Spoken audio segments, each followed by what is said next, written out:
Okay, I got to say, go Leafs, go. We're going to win the Stanley Cup this year. I love them. Go get them, guys. Thank you. An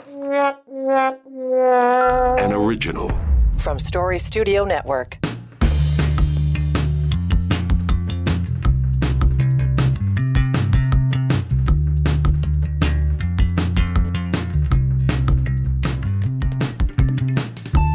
Oh my. I know, I made earlier in the week, I said they were the best Leaf team I've seen and ever.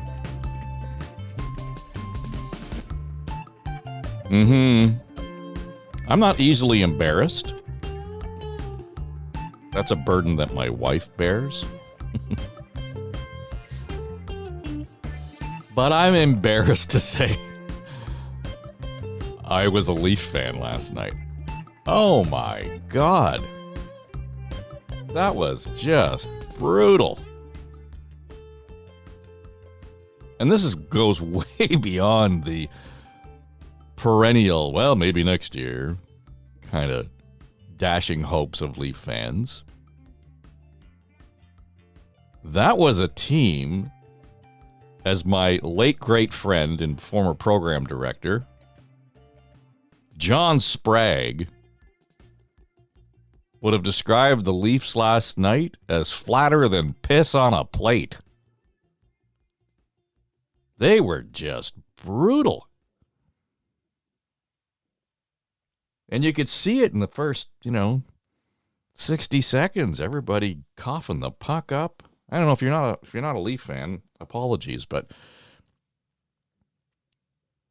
holy cow. And here's the problem, right?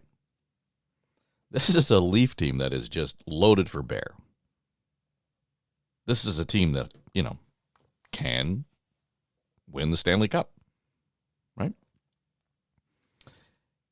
And when you look at how they played last night, it was just awful. There was nothing redeeming about what happened, with the exception of about 4 minutes in the first period.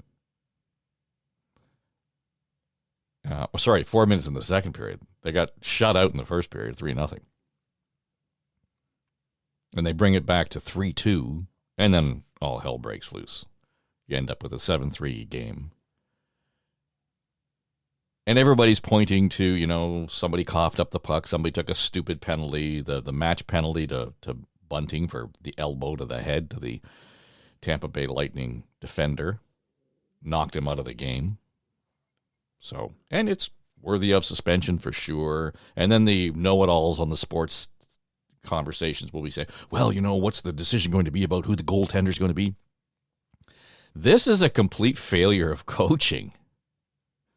Sheldon Keefe should go the route of, putting the paper bag over his head if he wants to show up at the rink again.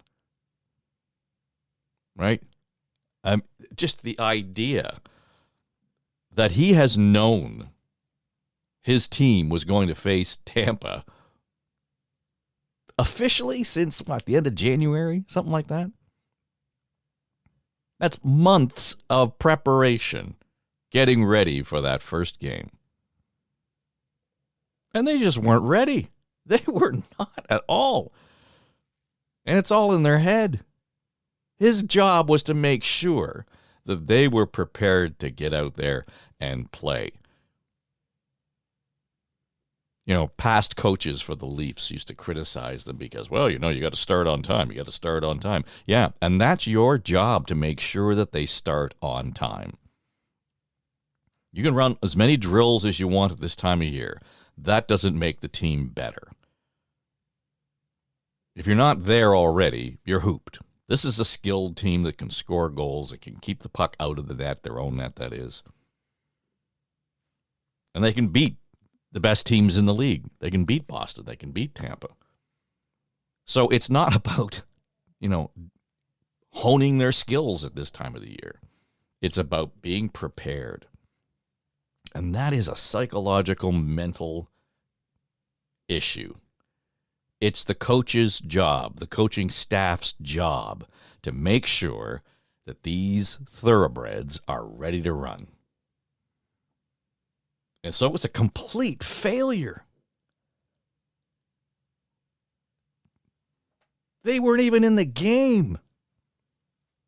It was just brutal to the point where I would never do this in any other year. I turned the game off at the end of the second period, went off and watched Winnipeg and Las Vegas.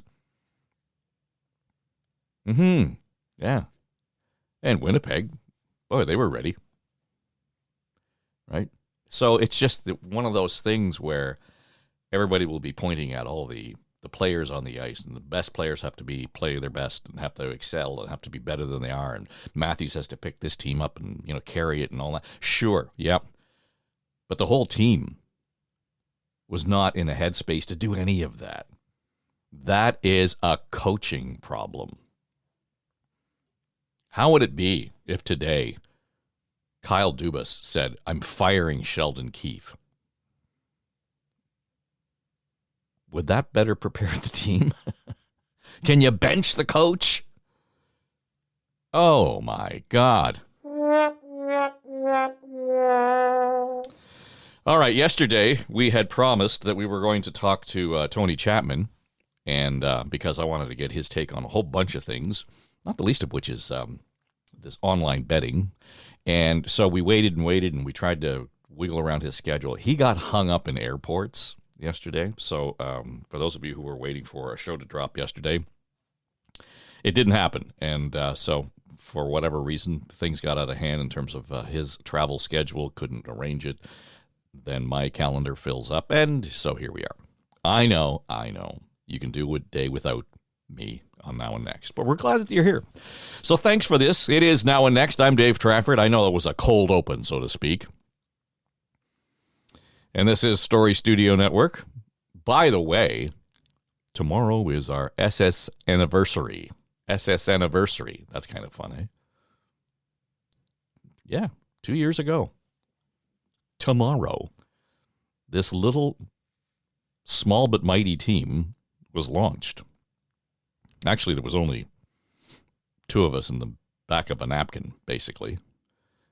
We had prepared for our first show to launch, and I had already organized the first show, the first podcast series for the network, without the network existing yet. And, Aaron's going to join us tomorrow. And we'll walk through how this has played out. Because it has become something much larger, much more impressive, from my perspective, in a very short period of time than we had ever expected. And it all started with a text message that I sent her. And it was just, got time for a quick call. And that quick call turned into about a 2-hour discussion, and we were off and running. So, yeah, we're going to mark that, just talk a little bit about it, because we also, just recently, last week, I think I mentioned, we ran our accelerator program for folks who want to get into the podcasting world. And the program was called Ready to Record. And we walked everybody through the ABCs, the process, the chronology of the process, in terms of how you can, take podcasting, incorporate it into your B2B sales plans, your communications plans, your branding plan, and how it's going to supplement and support other parts of those plans. And it was really fascinating to see how many people showed up, the feedback that we got from them on how they would use it, how they want to use it. So I'm really anxious, because we're going to follow these folks for the next little while, really anxious to hear the shows that they produce. And maybe what we'll do is we'll take time to feature some of them here, because it's the work that they're doing is exciting and it's passionate and really is at the heart of how Story Studio Network was, birthed 2 years ago.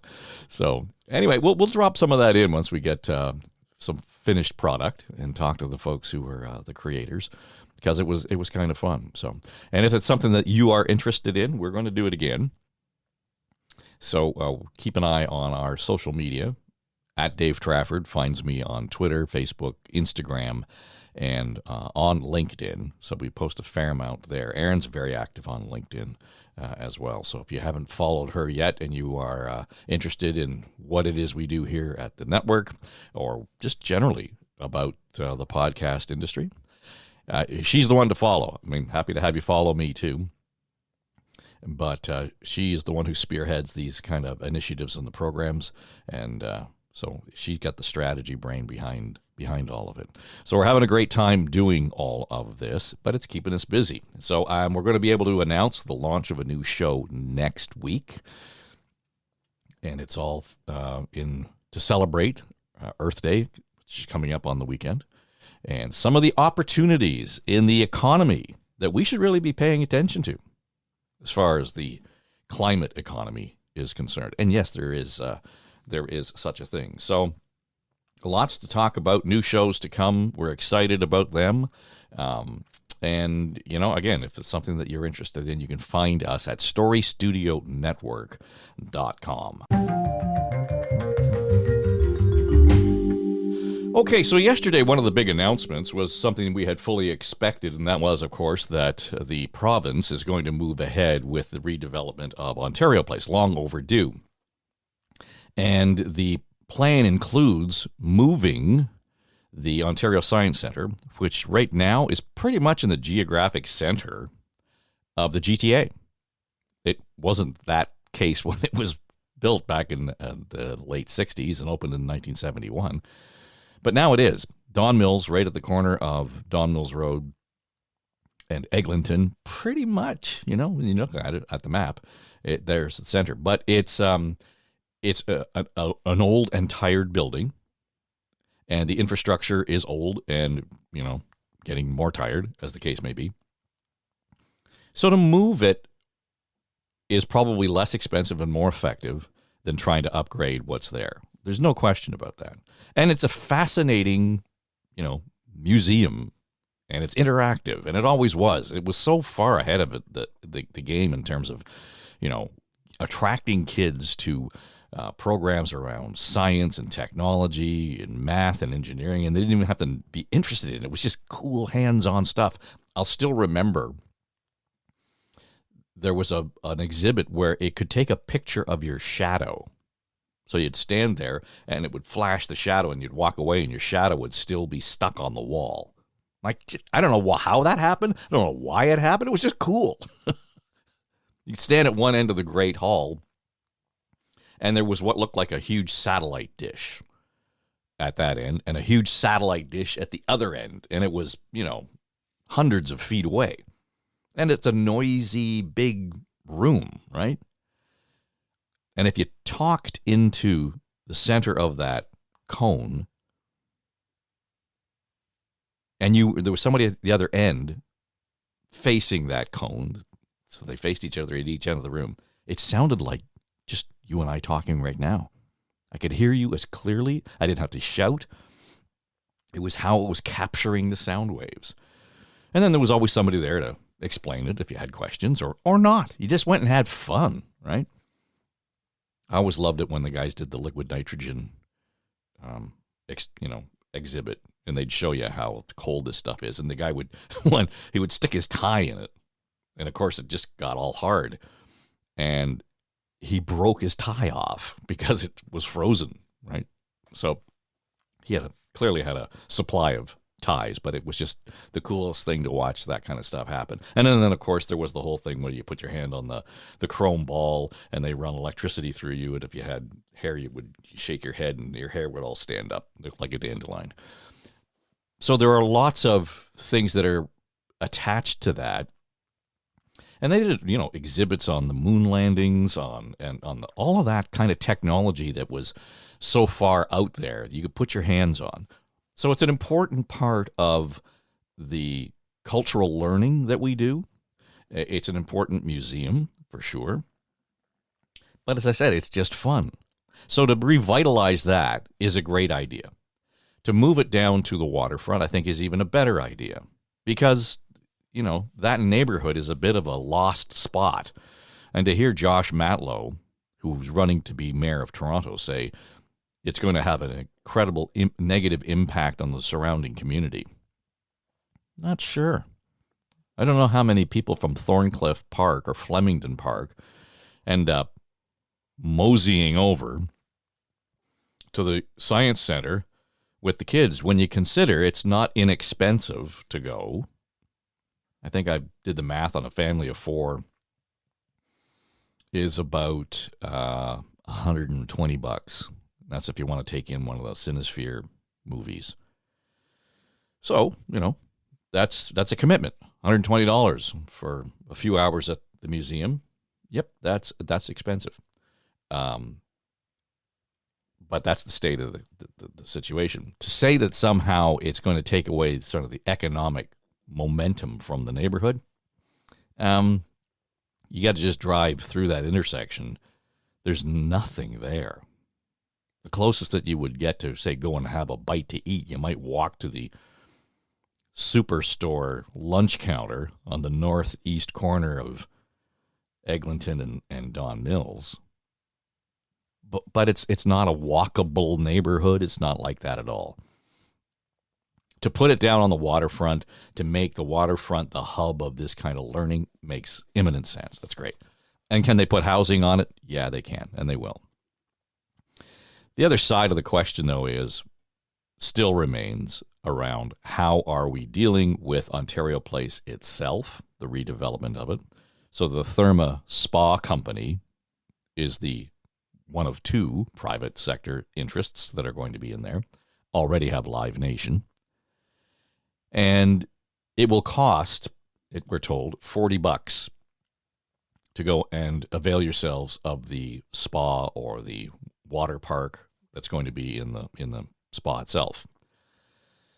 Now, the government's falling all over itself to point out that there's 44 acres of public land and it's free to access to everybody, and you're going to be able to walk around all the way around the shore of the entire island at Ontario Place. There's going to be an upgraded marina and all these things, and that's not a bad thing at all.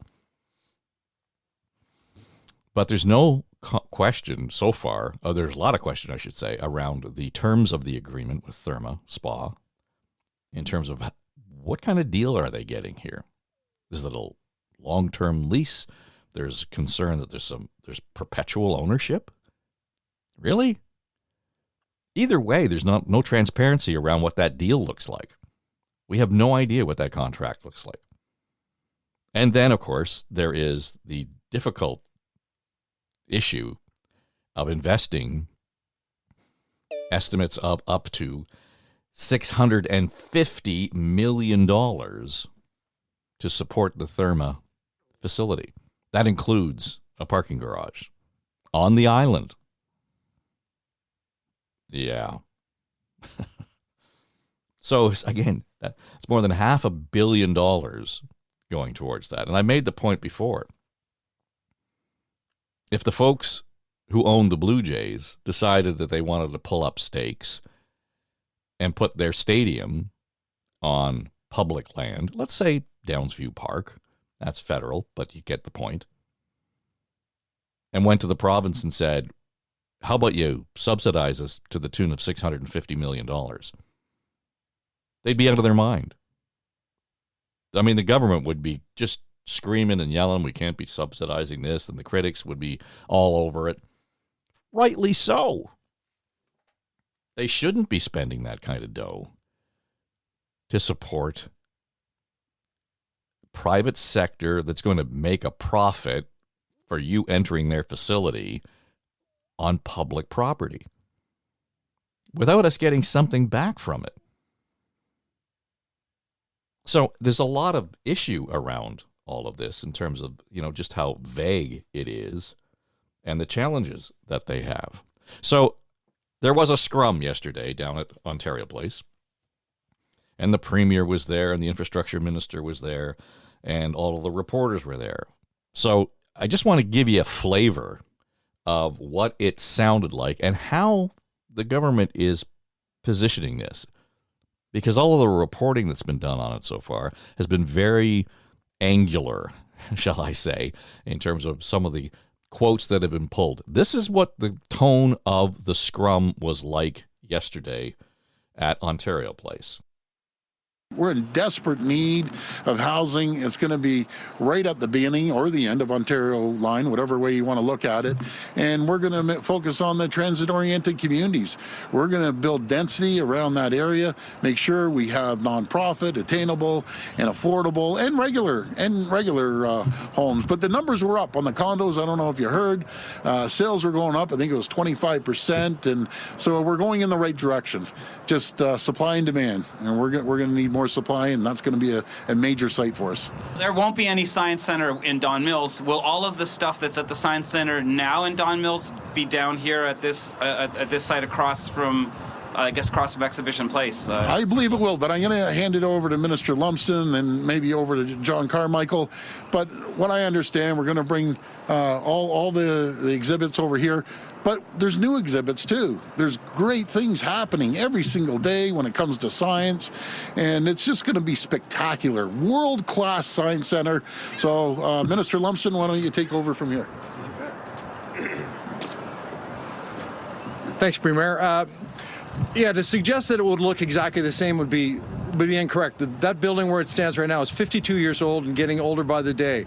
So the common space, the redesign of the Science Center will be state-of-the-art, next generation. So a lot of what is there right now probably will move over with other things, with greater efficiencies and greater usage for either education, for the visitors, and across the board. So the impact is going to be as big or even bigger. Just because the square footage won't be as large doesn't mean the impact of the facility won't be greater. Hi, Premier Richard, Southern City News 680. As you point out, this belongs to all Ontarians. Yes. You haven't done much in the way of public consultations. Are you confident that the majority of Ontarians want a big private spa down here and want the Science Center moved here? Sir? Yeah, Richard, good question. We have consulted. I'm going to pass it over to Minister Therme, but we have consulted in depth with quite a few people. But go ahead, Minister. Thank you very much, Premier, and thank you for the question. We have absolutely been consulting with the public for years now. Actually, we're not the first government to explore redeveloping Ontario Place. The previous government had consultations as well. All of that fed into the process, and if you look at the image that's in front of you today, it characterizes the key comments that we heard from the public. The public wanted open public realm space. As you can see, there's 43 acres here, which is larger than Trinity Bellwoods Park. They wanted access to the water. You will have access to the water throughout the entire site. And so all of those comments throughout the years, including the consultation that we led, and consultation that continues, we have another meeting on the 27th of April with the environmental assessment process, have all fed in to this holistic vision that we are presenting to the public today. Follow up for you, Premier. You talk about wanting to build housing on the Ontario Science Centre side. Yes. I believe a lot of that is ravine land, which is not great for building housing. How are you going to work around that issue? Well, we're going to work with the Conservation Authority like we do on any site. There is buildable lands. I understand on the back end it has some conservation, but we aren't going to build on that area. We'll build on the land that we can build on, and we'll create density around there. And Richard, as for the last question, folks, we live in a democracy. We received a strong mandate from the people of Ontario in the last election, and we're going to move on the items that we talked about during the election. Ontario Place was one of them. Making sure that we build more homes is another. Keeping costs down, attracting new companies to Ontario, and that's exactly what's happening. We're getting it done for the people of Ontario. There you go. He all of a sudden turned all of this into a stamp of approval based on the last election. And did they talk about Ontario Place? Maybe. Did they talk about moving the Science Center? They had been already floating that idea a year ago, but there was no indication that they were going to do that for the purposes of housing. It never came up in the election campaign, nor did the idea of moving the Science Center to Ontario Place. So there's a whole lot of vagueness. Even when you listen to the language from the Premier, I get it. He's that kind of, folksy sort of guy. But he doesn't sound all that clear on the files at all. I mean, Minister Lumsden, the Recreation and Sports and Tourism Minister, former CFLer, had to kind of step in and say, no, it's not really going to look at all like what's up in Don Mills right now. So the level of vagueness, particularly on the part of the Premier, he's on the sidelines cheering, but there doesn't seem to be a huge grasp of where the houses are going to go. I mean, he should have known that. Where on this site are you actually going to build housing? Right? And even the way he described the housing, attainable, affordable, and then regular housing. What does any of that mean? But all the more important, you know, it was this shiny graphic in the renderings and all that kind of stuff that we look at. It's great, you know. Isn't it lovely? But I think at the heart of this is, what is it that we are going to get out of that deal? Toronto's going to enjoy it to some degree. I mean, first and foremost, it's on Toronto's waterfront. But what about the folks in North Bay, right? I mean, this is part of your money too. When we start to consider how we calculate the ROI overall. And really, we're coming down to spending a lot of money, more than $500 million, to subsidize a for-profit private sector company, international company. Yeah, I know it's Therme Canada, but it's an international company with a Canadian division. Same as Live Nation, right? So, if you did the math on all of this, now you want to send the kids to Ontario Place, that family of 4. So let's say we go to the Science Center, we go to a cinema, one of the movies in the Cinesphere, in the Science Center, presumably, or at the Cinesphere, whatever it might be. And then you want to have a trip down the water slide at the Therme Spa.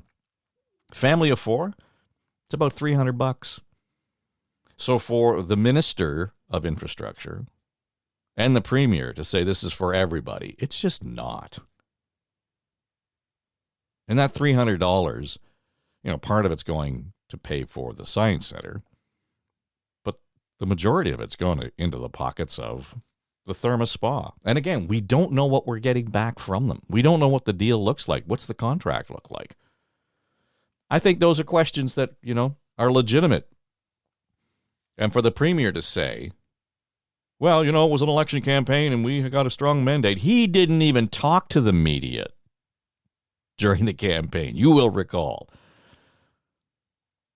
He just went off and hid in a hole. There was no robust conversation about any of this stuff. None at all. So that's a load of horse shit from the word go. And that's what pisses people off. If you want to be upfront and transparent, the whole idea that they were doing consultations, really? I don't think people are considering consultations being negotiating over the environmental assessment. That's process. That's not consultation. Did they consult the Don Mills neighborhood? Were the Don Mills ratepayers involved in that discussion? Were they? Chances are they were not. Otherwise, we'd be hearing from them right now.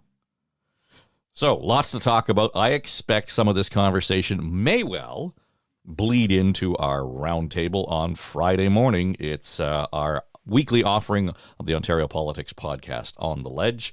And if we're living right, we'll have Keith Leslie, John Wright, and Sabrina Nanji around the table just to talk a little bit about that and more. And tomorrow, yeah, it's our SS anniversary. So Erin will join. She'll sit in and we'll talk to you about the hows and the whys of where we find ourselves 2 years after just the first idea of how we were going to launch Story Studio Network. Thanks for spending time with us. We'll talk to you tomorrow. And again, if you like the show, share it. If you do so, give us a rating. Even doesn't matter what the rating is. Got a comment? Leave us a comment. Otherwise, you can find me on the social at Dave Trafford, on Instagram, on Twitter, on Facebook, and on LinkedIn. Pay no attention Now and Next is produced by Becky Coles. Our production manager is Jamie Nickerson. Audio editors are Mike Trutler and Drew Garner. And our sonic logo designer is Greg McDonald. Our executive producers are Dave and Aaron Trafford. This is SSN. Story Studio Network.